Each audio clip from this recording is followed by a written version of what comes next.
अस्सलाम वालेकुम दोस्तों, मैं आपको परफेक्ट वेब सॉल्यूशंस की तरफ से नोड जेएस फॉर बिगनर्स की इस ट्यूटोरियल सीरीज़ में खुशामदीद कहता हूं। दोस्तों, मेरा नाम इमरान कासिम है और ये हमारा नोड जेएस फॉर बिगनर की सीरीज़ का 10वां हिस्सा है, मतलब पार्ट 10 है। और आज के इस वीडियो ट्यूटोरियल में हम फर्दर एक्सप्रेस जेएस के बारे में देखेंगे कि एक्सप्रेस जेएस के अंदर स्टैटिक फाइल्स को कैसे हैंडल करते हैं, एक्सप्रेस जनरेटर क्या है, और इसके बाद हम एक्सप्रेस के राउट्स के बारे में थोड़ा सा डिटेल में देखेंगे।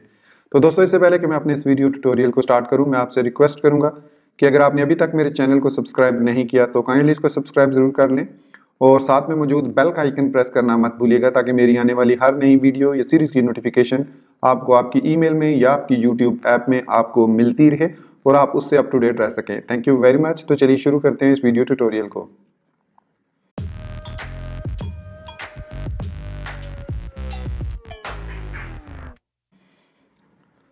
तो दोस्तों, जैसे कि हमने लास्ट वीडियो ट्यूटोरियल में देखा था कि हम कैसे थर्ड पार्टी मॉड्यूल्स को अपने प्रोजेक्ट्स के नोड.जेएस के प्रोजेक्ट्स में इंस्टॉल कर सकते हैं यूजिंग npm, और फिर कैसे उनको हम ऐड कर सकते हैं। इसके लिए हमने एग्जांपल यूज़ की है एक्सप्रेस जेएस की, जो एक मिनिमलिस्ट फ्रेमवर्क है, एप्लीकेशन फ्रेमवर्क है, और काफ़ी सारे दूसरे फ्रेमवर्क्स बिल्ड हैं on top of express JS. मतलब एक्सप्रेस जेएस को यूज़ करते हुए काफ़ी सारे फ्रेमवर्क्स भी क्रिएट हो चुके हैं, जिनकी डिटेल मैंने लास्ट वीडियो ट्यूटोरियल में 9th पार्ट में आपको दी थी। अगर आपको नहीं आपने वो ट्यूटोरियल देखा तो काइंडली उसको पहले आप जरूर देखें और इस सीरीज को फॉलो करें। तो आज दोस्तों हम देखेंगे कुछ 2-3 और टॉपिक्स के बारे में जो कि एक्सप्रेस जेएस से रिलेटेड है। तो इसके लिए चलिए मैं आपको लेके चलता हूँ उनकी वेबसाइट पे, जो कि expressjs.com, और ये है हमारे पास expressjs.com की वेबसाइट। यहाँ पे आप देख सकते हैं expressjs.com लिखा है। तो उसके बाद हमने यहाँ पे इंस्टॉलिंग इसकी कर ली, फिर हेलो वर्ल्ड के दिया हमने res.send करके हमने हेलो वर्ल्ड डिस्प्ले करवाया। अब हम इसका नेक्स्ट टॉपिक देखते हैं, एक्सप्रेस जनरेटर। वैसे तो मैंने इंग्लिश में इसका एक कंप्लीट ट्यूटोरियल बनाया कैसे आप एक्सप्रेस जनरेटर को यूज़ करते हुए एक सिंपल नोड.जेएस की एप्लीकेशन क्रिएट कर सकते हैं। तो यहाँ पे मैं थोड़ा सा उसका ओवरव्यू दूंगा, फिर हम नेक्स्ट मूव कर जाएंगे, क्योंकि हमारा जो मोस्ट जो टॉपिक है, वो जो कंसर्निंग टॉपिक है, वो कैसे हम स्टैटिक रिसोर्सेज और फाइल्स को हैंडल कर सकते हैं यूजिंग नोड.जेएस, एक्सप्रेस जेएस इन नोड। तो देखिए, एक्सप्रेस एप्लीकेशन जनरेटर बेसिकली ये एक स्केलेटन जनरेटर है। जिस तरह हम कोई भी, अगर आपने एंगुलर में काम किया हो या एंगुलर का पता हो, हम उसको जनरेट करते हैं कमांड के थ्रू। तो इसके लिए भी हमें सबसे पहले एक पैकेज इंस्टॉल करना होता है जिसका नाम है एक्सप्रेस डैश जनरेटर, और उसको हम इंस्टॉल करते हैं -G की आप कह लो इसको कि की मदद से, या आप ऑप्शन कह लो, या आप इसको इसका कह लो कि कमांड लाइन इसके package installer use the following to do so. तो ये ऑप्शन इसको कह सकते हैं, जैसे यहाँ पे लिखा है ऑप्शन है ये। तो -G का मतलब होता है ग्लोबल, ताकि ग्लोबल जब आप किसी पैकेज को इंस्टॉल करते हैं तो वो फिर ग्लोबली कहीं से भी कमांड लाइन पे आप किसी भी फोल्डर में मौजूद हो, आप उसको एक्सेस कर सकते हैं, जिस तरीके से हमने नोड मोन को इंस्टॉल किया। तो ये बेसिक इसकी इंस्टॉल की कमांड है। लेटेस्ट वर्जन इससे इंस्टॉल हो जाएगा। इसमें मैंने माइनस सेव करने की जरूरत नहीं है, क्योंकि जैसे मैंने लास्ट वीडियो ट्यूटोरियल में बताया आपको कि 5 से अबव जो npm का वर्जन है उसके लिए हमें माइनस सेव लिखने की जरूरत नहीं, वो बाय डिफॉल्ट उसका ऑप्शन होता है। फिर उसके बाद इसके सिंपल यूजेज एग्जांपल्स हैं। फिर आप उस एक्सप्रेस, जब आप इस एक्सप्रेस जनरेटर को इंस्टॉल कर लेते हैं तो आपके पास एक एक्सप्रेस की कमांड अवेलेबल हो जाती है, जिसके बाद आप किसी भी इंजन की मदद से, व्यू इंजन, इस वक्त हमारे पास काफ़ी सारे व्यू इंजन मौजूद हैं, जिसमें से पग is one of them, PUG, फिर EJS है, ट्विग है, फिर इसके अलावा काफ़ी मुस्ताशे है। इसके अलावा काफ़ी सारे हमारे पास व्यू इंजन हैं जिनको हम यूज़ कर सकते हैं फ्रंट एंड एप्लीकेशन में, और ये हमारे लिए काफ़ी सारी आसानियाँ प्रोवाइड करते हैं। आप इसको एक दफ़ा ज़रूर ट्राई कीजिएगा कि ये आप एक अलग से प्रोजेक्ट बना के सबसे पहले इंस्टॉल करें, फिर आप express dash view is equal to pug लिख के माई ऐप लिखें, फिर आप CD करके माई ऐप में जाएं, चेंज डायरेक्टरी करके माई ऐप में जाएं, और वहाँ पे आपके पास एक पैकेज.json फाइल क्रिएट हुई होगी। तो आपने सिर्फ npm इंस्टॉल लिखना है, तो जो जो उस पैकेज.json में पैकेजेस होंगे वो सारे इंस्टॉल हो जाएंगे। फिर आपके पास दो ऑप्शन हैं। ये पहला ऑप्शन जो है मैक और लिनक्स के लिए है। अगर आप मैक या लिनक्स पर हैं तो ये वाली कमांड रन करेंगे, और अगर आप विंडोज़ के यूज़र हैं तो आप ये वाली कमांड रन करेंगे और उसको स्टार्ट कर देंगे, और फिर आपकी वो एप्लीकेशन लोकल होस्ट 3000 पे अवेलेबल होगी, और ये उसका स्ट्रक्चर होगा। ये इसका स्ट्रक्चर होगा, app.js मेन फाइल होगी, फिर उसके बाद बिन का फोल्डर होगा, बिन के अंदर www का फोल्डर होगा, फिर हमारे पास सेम लेवल पे पैकेज.json, फिर पब्लिक का फोल्डर, उसके अंदर images, JavaScript, style sheet, style.css, routes, index.js, users.js, views. अब व्यूज में error.pug, index.pug और layout.pug इस तरह के नाम से, क्योंकि यहाँ पे हमने इंजन जो यूज किया है वो पग इंजन है। तो जो इंजन होता है उसी फाइल की एक्सटेंशन भी आप यूज करते हैं इस एक्सप्रेस जनरेटर में। तो ये आप एप्लीकेशन आप खुद क्रिएट कीजिएगा। अगर आपको समझ ना आए तो काइंडली मेरा इंग्लिश वाला ट्यूटोरियल जरूर देख लें, जो कि है इसी के बारे में, एक्सप्रेस जनरेटर के बारे में। तो आई एम श्योर यहाँ तक ये आपको काफ़ी समझ आ गया होगा। नेक्स्ट मूव करते हैं बेसिक राउटिंग की। तो राउटिंग बेसिकली क्या होता है, हमने पाथ बताना होता है कि जब कोई यूज़र अपने ब्राउज़र के अंदर ये वाला पाथ, हमारी जो डोमेन है वो लिख के, जो हमारा पोर्ट नंबर है, हमारी पोर्ट नंबर है, उसको लिख के जब ये वाली फाइल एक्सेस करना चाहे या ये वाला राउट एंड पॉइंट दे, तो उसके अगेंस्ट हमें क्या मैसेज आए। जैसे कि एग्जांपल यहाँ पे मैं अपने सर्वर को एग्जीक्यूट करता हूँ, ये हमारे पास डिफ़ॉल्ट सर्वर है। तो यहाँ पे मैं लिखता हूँ नोडमोन। अब देख लें, नोडमोन एक ग्लोबल पैकेज मैंने इंस्टॉल किया हुआ है, तो मैं सिर्फ नोडमोन लिख के और उसके बाद लिखूंगा मेन, तो ये हमारे पास रन कर देगा। बेसिकली ये नोड मेन डॉट जेएस को ही रन करता है। लेकिन अब लोकल होस्ट 3000 हमारे पास एक्टिव हो गया। यहाँ पे मैं न्यू टैब में जाऊँगा और यहाँ पे लिखूंगा लोकल होस्ट 3000। तो यहाँ पे हमारे पास हेलो वर्ल्ड लिखा हुआ है। क्यों? क्योंकि हमने यहाँ पे एक सिंपल राउट स्लैश डिफाइन किया, जो कि रूट वाला राउट भी कहलाता है, कि ये आपका रूट है, मतलब रूट है ये आपका राउट। ये राउट और रूट में फ़र्क है। रूट जो होता है वो आपका बेसिक लास्ट एंड पॉइंट होता है, लास्ट फोल्डर होता है जो एक्सेस करते हैं। फिर स्लैश यूज़र का मतलब है कि अगर हम रूट के साथ कोई नंबर लिखते हैं, जैसे यूजर्स लिखा है, तो इसके अगेंस्ट वो कौन सा आपको रिस्पॉन्स रिटर्न करे। तो यहाँ पे सपोज अगर मैं स्लैश यूज़र लिख देता हूँ, इसके बाद यूज़र्स, तो वो हमें इसके अगेंस्ट ऑल यूजर्स वाला, ये मैं इसको थोड़ा अगेन जूम कर लेता हूँ ताकि आपको सही नजर आए। तो ये हमारे पास है, सॉरी, ये हमारे पास उस राउट को शो करता है। ठीक है, सपोज अगर कोई राउट हमने यहाँ पे अपनी एप्लीकेशन में डिफाइन नहीं किया हुआ, जैसे प्रोफाइल यूजर्स स्लैश प्रोफाइल, तो ये हमारे पास नहीं है, तो उसने यहाँ पे कहा can not gate users profile, मतलब अब ये जो राउट हम एक्सेस करना चाह रहे हैं ये अवेलेबल ही नहीं है। अब हर राउट डिफरेंट मेथड के साथ हम डिफाइन करते हैं। अब मेथड्स क्या होते हैं, अगर हम बेसिकली राउटिंग में आए तो हमारे पास HTTP जो होती है, मतलब हाइपर टेक्स्ट ट्रांसफर प्रोटोकॉल जो होते हैं, वो 4 किस्म के मेथड्स को, और मोस्ट ऑफनली 2 किस्म के मेथड्स होते हैं जिनको वो सपोर्ट करता है, लेकिन ओवरऑल इसकी 4-5 टाइप्स होती हैं। वो 2 जो मशहूर टाइप्स हैं, एक है गेट और एक है पोस्ट, आप इनके बारे में ज़रूर जानते होंगे। तो यहाँ पे जो भी हम यहाँ पे लिखते हैं अपनी URL के अंदर, जो भी प्रोफाइल हम लिखने हैं, ये हमारी जो होती है, ये होती है गेट रिक्वेस्ट होती है। ठीक है, तो यहाँ पे भी आपने देखा हमने ऐप डॉट गेट लिखा है, लेकिन सपोज मैं यहाँ पे लिखता हूँ app dot gate slash user slash profile comma request comma response, और यहाँ पे मैं लिख देता हूँ rest dot send user profile. अब होना तो ये चाहिए, सॉरी, अब होगा क्या कि जब मैं अब यूजर प्रोफाइल को, मतलब ये यूजर्स है और स्लैश प्रोफाइल है, अब मैं जब इसको एक्सेस रीलोड करूंगा तो अब ये हमारा एरर खत्म हो जाएगा, क्योंकि अब हम गेट कर रहे हैं। यहाँ पे भी आप देख सकते हैं कैन नॉट गेट है, मतलब गेट मेथड नहीं यूज हो पा रहा। तो मैं अब इसको रीलोड करता हूँ, तो अब देखें अब हमारे पास यूजर प्रोफाइल लिखा हुआ आ रहा है, क्योंकि हमने यहाँ पे इसको बता दिया गेट मेथड। अब यहाँ पे जो गेट लिखा था इससे पहले, वो एक्चुअली इस मेथड को रेफर कर रहा था। अब मैं यहाँ पे पोस्ट लिख देता हूँ। ठीक है, पोस्ट लिखा, अब मैंने दोबारा पेज रीलोड किया, तो अब वो दोबारा एरर आना शुरू हो गया कि कैन नॉट गेट। अब ये जो गेट है, ये गेट का मतलब हासिल करना नहीं है, बल्कि यहाँ पे इस गेट का मतलब है कि गेट मेथड उसको अवेलेबल नहीं हुआ अगेंस्ट दिस राउट, मतलब इस राउट के अगेंस्ट उसको समझ नहीं है कि वो क्या चीज़ आपको रिटर्न करे। तो ये बेसिकली मेथड्स होते हैं, और ये हमारे पास मेथड है और ये हमारे पास राउट है। ये होती है बेसिक राउटिंग। अब चूंकि यहाँ पे हमने ऐप डॉट पोस्ट लिखा है, तो इसका मतलब है कि हम इस मेथड के थ्रू ही आप इसको एक्सेस कर सकते हैं, और ये मेथड हम ब्राउजर में यूज नहीं कर सकते। इसके लिए हमें यहाँ पे एक्सटेंशन यूज करनी होती है। जैसे सपोज मेरे पास एक एक्सटेंशन है पोस्टमैन। ये पोस्टमैन एक्सटेंशन एक बहुत पावरफुल एक्सटेंशन है, जिसकी मदद से हम डिफरेंट किस्म की जो हम सेंड कर सकते हैं रिक्वेस्ट। ये देख सकते हैं, मैंने बताया था कि गेट और पोस्ट होती हैं, उसके अलावा put, patch, delete, copy, head, options, link, unlink, purge, ये सारी हमारे पास मेथड्स हैं राउट को एक्सेस करने के। अब यहाँ पे मैं लिखता हूँ पोस्ट, और फिर यहाँ पे अब मैं लिखूंगा local host colon 3000 slash users slash profile. अब ये की वगैरह कोई भी एक्सेप्ट नहीं कर रहा, मैं इसको सिंपली सेंड करता हूँ। तो अब आप देख सकते हैं यहाँ पे यूजर प्रोफाइल मैसेज लिखा हुआ आ रहा है। मैं इसको प्रिटी करता हूँ या रॉ में या प्रीव्यू करता हूँ, तो ये मुझे यहाँ पे इसका यूजर प्रोफाइल दे रहा है। लेकिन अगर यही राउट मैं यहाँ पे अपने ब्राउजर में लिखता हूँ इस जगह पे, तो यहाँ पे ये हमें एरर दे रहा है कि can not gate user profile, जबकि यही राउट जो है हमारा पोस्टमैन में काम कर रहा है, क्योंकि ये यहाँ पे पोस्ट मेथड के थ्रू, अगर हम यहाँ पे भी इसको गेट के थ्रू करेंगे, सेंड करेंगे, तो यहाँ पे भी आपको वही एरर मिलेगा। लेकिन पोस्ट पे ये एरर नहीं मिलेगा आपको। यहाँ पे आप पोस्ट करेंगे तो अब ये हमारा जो राउट है ये बाइंड हो गया है पोस्ट मेथड के साथ। तो ये होती है basic routing. I am sure आपको इसकी समझ आ गई होगी। अगर स्टिल आपको कोई कंफ्यूजन है, कोई चीज़ क्लियर नहीं है, तो आप हमारा व्हाट्सएप ग्रुप ज्वाइन कर सकते हैं, फेसबुक हमारा पेज पे हमें मैसेज कर सकते हैं, या इसी वीडियो के कमेंट के सेक्शन में अपना क्वेश्चन पोस्ट कर सकते हैं कि क्या चीज़ कौन से मिनट पे आपको कौन सी चीज़ क्लियर नहीं हुई। तो मैं नेक्स्ट आने वाली वीडियोज़ में उसको एक्सप्लेन दोबारा से कर दूंगा।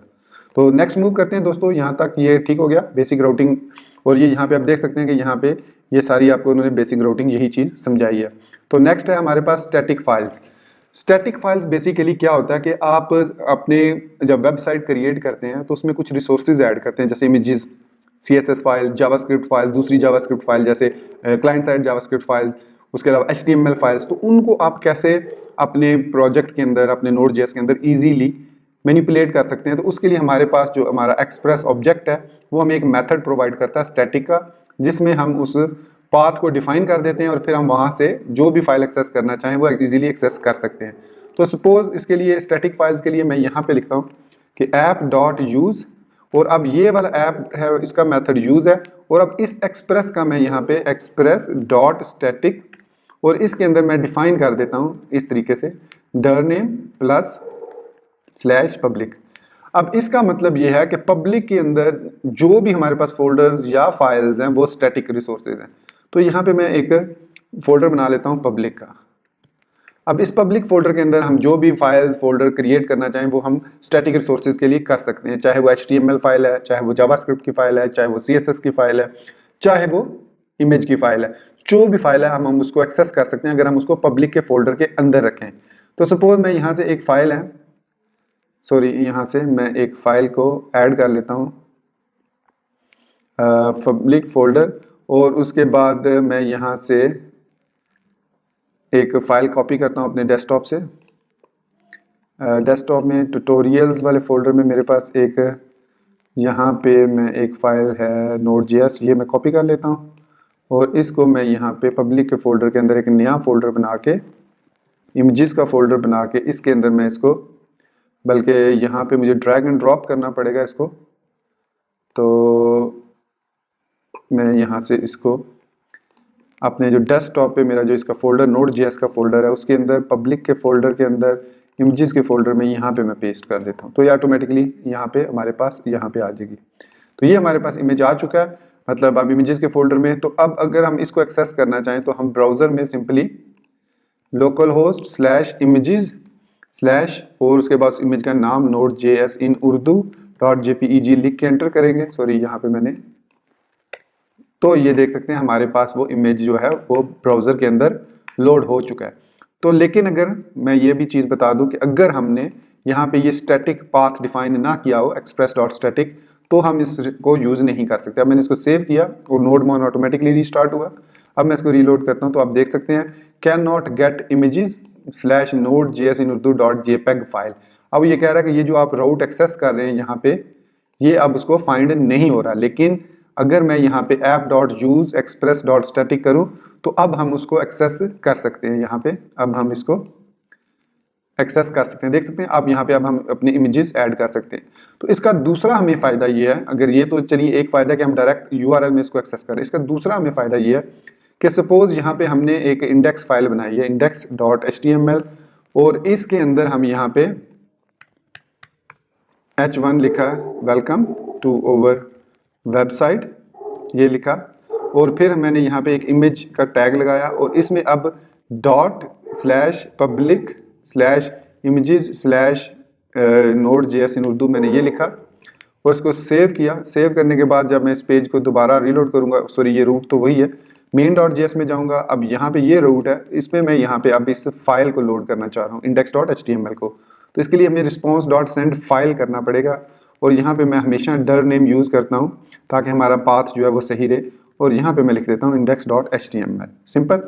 अब मैं जाता हूँ अपने रूट पाथ पे, ये हमारे पास रूट का पाथ है, और यहाँ पे हमारे पास वेलकम टू ओवर वेबसाइट लिखा हुआ आ रहा है, लेकिन इमेज हमारा शो नहीं हो रहा। इमेज शो इसलिए नहीं हो रहा कि हमने यहाँ पे पाथ जो इमेज का दिया है वो गलत दिया है। पब्लिक हमें ऐड नहीं करना, मैं यहाँ से पब्लिक को ख़त्म कर देता हूँ, सेव करता हूँ, इसको रीलोड करता हूँ। तो अब आप देख सकते हैं हमारा इमेज लोड हो रहा है। अब हमारा ये में ./images/Node.js in urdu लोड हो रहा है। ये किसकी वजह से हो रहा है? ये इस ऐप यूज की मदद से, एक्सप्रेस डॉट स्टैटिक की मदद से। अगर मैं इसको कमेंट कर देता हूं तो आप देखिएगा कि हमारा इमेज अब लोड नहीं हो रहा। ठीक है, अब हमारा इमेज लोड नहीं होगा क्योंकि हमने यहाँ से यूज ऑफ स्टैटिक फाइल्स को खत्म कर दिया। तो अब इस स्टैटिक फाइल की मदद से हम ना सिर्फ अपने इसमें, अगर मैं यहाँ पे एक और फोल्डर बनाता हूँ, न्यू फोल्डर CSS, और इसके अंदर मैं एक न्यू फाइल क्रिएट करता हूँ style.css, और इसमें लिख देता हूँ बॉडी बैकग्राउंड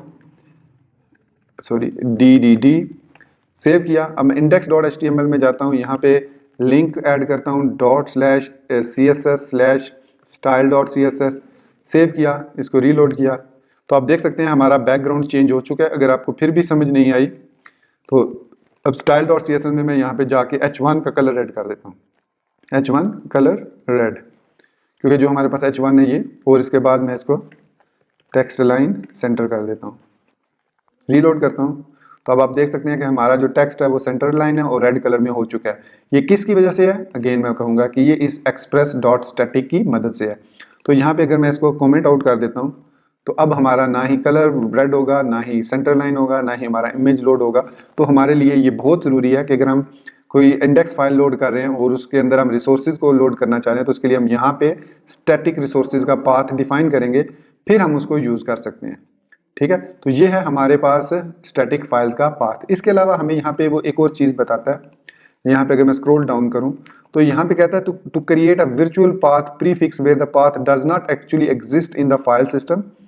मतलब अगर हमें कोई वर्चुअल पाथ बनाना चाह रहे हैं, मतलब जब मैं लिखता हूँ कि /स्टैटिक तो इसका मतलब है कि वो पब्लिक के फोल्डर में जाए। ठीक है, तो फिर हमें यहाँ पे क्या करना पड़ेगा? हमने यहाँ पे डिफाइन कर दिया, सपोज यहाँ पे /स्टैटिक, ये एक किस्म का, और कॉमा डाल के हमने यहाँ पे इसके बाद एक्सप्रेस डॉट स्टैटिक डिफाइन कर दिया। अब इस /पब्लिक का वर्चुअल नाम /स्टैटिक हो चुका है। अब आप देखेंगे कि हालांकि हम यूज कर रहे हैं लेकिन स्टिल हमारा जो इमेजेस वगैरह हैं वो लोड नहीं होंगे। देख रहे हैं, नहीं लोड हो रहे हैं, हालांकि अब हम स्टैटिक यूज कर रहे हैं। लेकिन अब वो कह रहा है कि ये जो आपने /पब्लिक है, इसका जो वर्चुअल फोल्डर आपने क्रिएट किया या वर्चुअल पाथ या राउट क्रिएट किया है, उसको भी आपने अपने उसमें यूज करें कोडिंग में। तो इसके लिए मैं यहाँ पे आऊँगा, यहाँ पे लिखूंगा /स्टैटिक सिंपल, उसको सेव करूंगा, रीलोड करूंगा तो हमारा इमेज आ गया। इसी तरीके से मैं यहाँ पे भी स्टैटिक ऐड कर दूंगा और इसको रीलोड करूंगा तो हमारा वो बैकग्राउंड भी चेंज हो गया, कलर भी रेड हो गया और हमारा जो H1 है वो सेंटर अलाइन हो गया।